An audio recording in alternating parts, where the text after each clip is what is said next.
Quiconque croit en Allah et au jour dernier, qu'il maintienne fermement ses liens de parenté.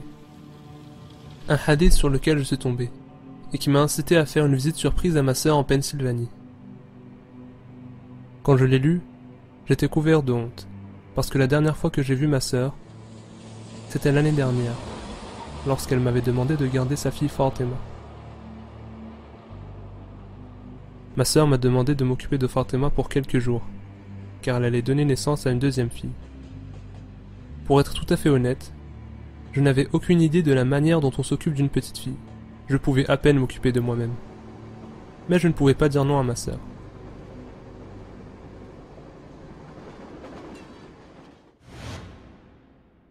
Quand mon beau-frère l'a déposée, elle ne savait même pas prononcer mon nom. Je n'avais aucune idée de la manière dont j'étais supposé la divertir. Je ne savais pas non plus comment briser la glace. Donc j'ai commencé à réfléchir à la manière dont le prophète Mohammed, que la paix soit sur lui, se comportait avec les enfants de son entourage. Le prophète Mohammed, que la paix soit sur lui, était si aimant avec tout le monde. Mais en même temps, il était particulièrement compatissant avec les enfants. On le voyait régulièrement jouer avec eux, blaguer avec eux, les embrasser, leur rendre visite lorsqu'ils étaient malades, et leur remonter le moral quand ils ne l'avaient plus.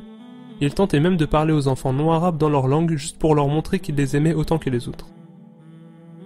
Et on pouvait voir une petite fille lui tenir la main en marchant dans tout Madina, sans qu'il ne retire sa main jusqu'à ce qu'elle retire la sienne.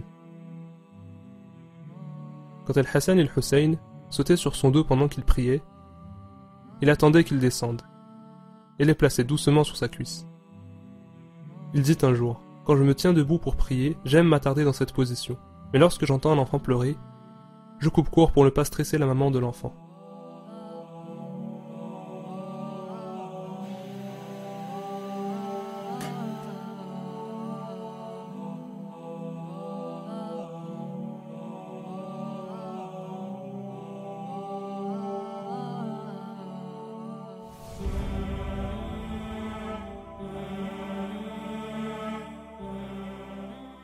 On perd souvent patience avec les enfants, en oubliant qu'on a un jour été comme eux, et que parfois on continue à agir comme eux, et qu'un jour ils seront comme nous, en espérant qu'ils soient cléments avec nous, comme nous l'avions été avec eux. Le prophète, que la paix soit sur lui, s'intéressait à ce qui les intéressait. Il jouait avec leurs jouets, et une fois il a même demandé des nouvelles de l'un des oiseaux d'un enfant, en disant « Ya Umayr, ma fa'ala an-nughayr »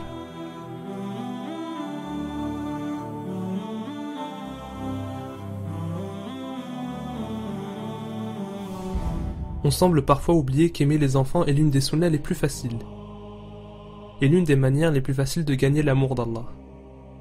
Car notre prophète, que la paix soit sur lui, a dit que ceux qui ne font pas preuve de compassion n'en recevront pas. La compassion est une partie naturelle de notre humanité, et elle est mise encore plus en valeur à travers notre islam. Cependant, si on n'en prend pas soin et qu'on n'en fait pas preuve, on peut la perdre à jamais. Imaginez à quel point le monde serait différent si on était juste un peu plus affectueux et gentil envers les membres de notre famille. Et l'amour ne s'exprime pas seulement à travers les mots.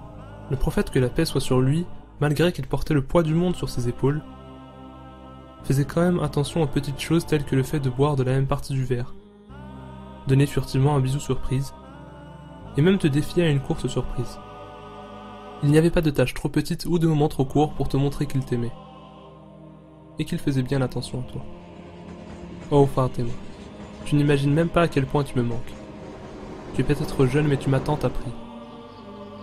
Tu m'as appris à suivre l'exemple de notre plus grand enseignant, en étant affectueux et attentionné envers la famille. Rasulallah, j'ignore comment tu as fait. Comment tu as réussi à t'occuper de cette Ummah, de la manière dont tu l'as fait, en étant tout sauf négligent envers ta famille. Ta grandeur en tant qu'époux et père était juste aussi remarquable que ta grandeur en tant que leader.